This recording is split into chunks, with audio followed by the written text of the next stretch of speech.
کل ایسی میں نے تو جواب آپ دیا تھا صحیح، وہ مسلمہ قذاب کی بات کر رہا تھا، وہ عام طور سے یہی باتیں لے آتے ہیں، تو پھر کہ حضرت ابو بکر نے اس کو قتل کر دیا. میں نے کہا نہیں، حضرت ابو بکر نے قتل نہیں کیا، بلکہ اس نے جنگ کا اعلان کیا تھا. اور نہیں، اگر حضرت ابو بکر نے قتل کیا تو وہ دین کہاں سے رسول اللہ صلی اللہ علیہ وسلم تو نہیں کیا. یہ تو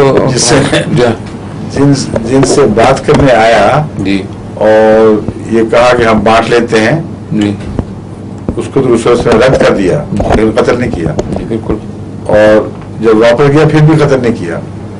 اور مسلمہ قذاب کو حضرت ابو بکر نے بھی ہرگز قتل نہیں کیا، اس نے بغاوت کی ہے تو لڑائی ہوئی ہے. پھر جو لڑنے والا ہے وہ قذاب ہو یا غیر قذاب ہو، اس سے لڑائی تو ہوگی.